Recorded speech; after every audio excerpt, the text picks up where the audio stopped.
Here are clearly defined learning outcomes. 1. Understand chip breakers and clamping systems. Identify the role of grooves, chip breakers, and inserts. Explain how chip breakers enhance machining quality by breaking chips. Recognize the consequences of chip wrapping and poor surface finishes if chip breakers are absent. 2. Differentiate between N, T, and G-type chip breakers. Clearly distinguish inserts types N, no chip breaker, no hole, T, one-sided chip breaker with countersink hole, and G, double-sided chip breaker with cylindrical hole. Interpret insert symbols to identify chip breaker configurations quickly. 3. Analyze insert size and thickness parameters. Measure and interpret insert size, length, and thickness from standardized nomenclature. Appreciate how insert dimensions are defined and standardized by manufacturers. 4. Explain the concept and importance of nose radius. Define nose radius and explain its impact on machining performance. Relate smaller nose radius to superior finishing and larger nose radius to better roughing capabilities. 5. Select inserts based on machining operations, roughing versus finishing. Use clearance angles and nose radius values to identify inserts suitable for finishing or roughing. Apply the standard practices of selecting inserts based on surface finish requirements. 6. Decode insert codes and specifications. Practical example. Interpret full insert specification codes, e.g. VBMT 160404, clearly and confidently. Quickly determine insert shape, clearance angle, tolerance, chip breaker type, insert size, thickness, and nose radius from standard coding. 7. Understand external tool holder parameters.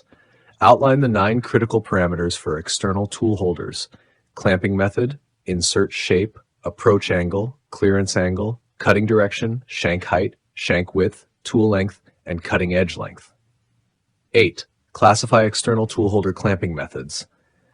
Clearly distinguish between clamping methods: center hole clamp D, double clamp M, screw clamp S, pin and lever clamp P, and top clamp C. 9. Explain approach angles and their importance. Identify commonly used approach angles, L, 95 degrees, J, 93 degrees, and their significance in cutting tool orientation. 10. Identify tool holder cutting directions. Determine right-handed, neutral, and left-handed tool holders by visual inspection. 11. Interpret external tool holder codes. Practical example. Decode external tool holder codes, e.g. SVJBR 2525M16 effectively. Recognize specifications including clamping method, insert shape, approach angle, clearance angle, cutting direction, shank dimensions, tool length, and cutting edge length. 12. Apply practical knowledge for tooling selection.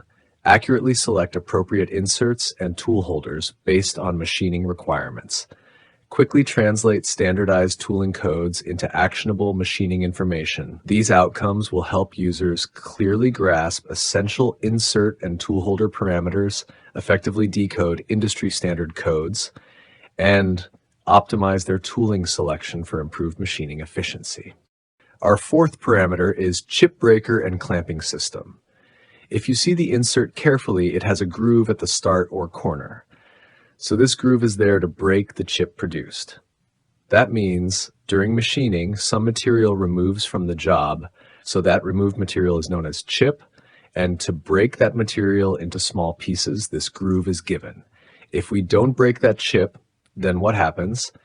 That chip will wrap the whole tool, and due to this, the insert will not be able to cut the material, and we will get a poor surface finish. And that's why the chip is always broken into small pieces. And to break that chip into small pieces, we have a groove on the insert. Here we have so many types. So in these, NT and JESH are mainly used. If you understand these 3 types only, then also you can understand all these types very easily. First, we have NSHR. In N, the insert will not have any hole, and the chip breaker is also not there for the insert. So this is how it looks like: a simple insert without any hole and without any chip breaker. Our next type is T. In T, we have a hole, which is a countersink hole. That means there is some angle at the beginning of the hole, and the chip breaker is there on one side only. And our third type is G-hot. Here we have a hole, which is a cylindrical hole, and chip breakers are there on both sides. That is a double-sided chip breaker. So these are our chip breakers. Now you can understand any type given in that chart. So with the help of this, you can know about the insert chip breaker and whether there is any hole in the insert or not. You can know all these things with only symbols. So moving on, our fifth parameter is size of insert. We call the length of the insert the size of the insert. Sixth parameter is thickness. So insert manufacturer do all testing and they decide insert size, its thickness and all. So these values may vary insert to insert. Our seventh parameter is nose radius. If you see insert carefully, it's not sharp at the corners, it is somewhat rounded there. And that rounded surface is known as nose radius. So it is mainly 2 or 0.4 or 0.8 or 1.2. Here, if inert have less nose radius, then there will be less surface contact, and this gives good surface finish. And if insert have more nose radius, then there will be more surface contact, and due to more surface contact, it will remove more material. And that's why this is good for roughing. So less nose radius insert are used for finishing, while more nose radius inserts are used for roughing. So 0.2 or 0.4 mm nose radius inserts are used for finishing, while 0.8 or 1.2 mm nose radius inserts are used for roughing. So these are our 7 parameters. So let's see one example so that you can understand all these parameters very well.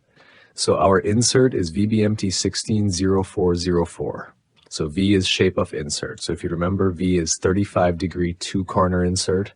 That modification of squared insert, B is clearance angle. So if you look in that clearance angle chart, B is having 5-degree clearance angle.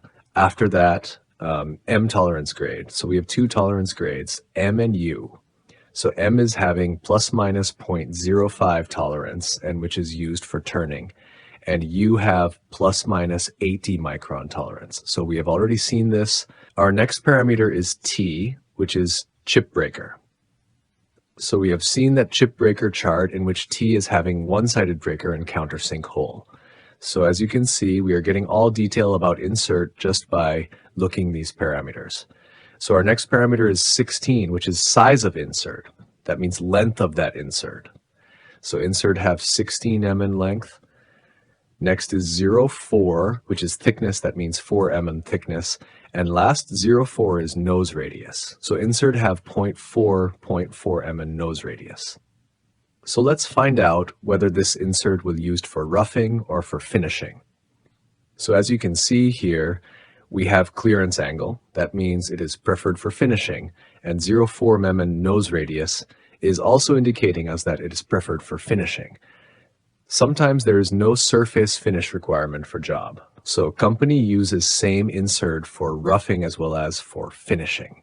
So whether to use that insert for roughing or for finishing is totally depends on our requirement. But standard is that insert with clearance angle and 0.2 or 0.4 nose radius are preferred for finishing process. Now you have to do one thing here. I have given some examples for you. So try to find out all details about these inserts. If you get any difficulty, then you can prefer chart, which we have seen. So try with this. So just by looking these parameters, we are getting all characteristics of that insert. And from this, we'll get to know whether that insert is preferred for roughing or for finishing. So this is all about insert. Now, we will see external tool holder selection. So we had taken TNMG insert in insert selection. Here also, we will take one external tool holder, PWNR2520M06. So here we have 9 parameters. That means for selecting external tool holder, we have 9 parameters. So first is insert clamping, second is insert shape, third is approach angle, fourth is clearance angle, fifth is cutting direction, sixth is shank height, seventh is shank width, eighth is tool length, and ninth is cutting edge length. So let's see all these parameters in detail. So our first parameter is clamping method. That means how external tool holder will hold the insert.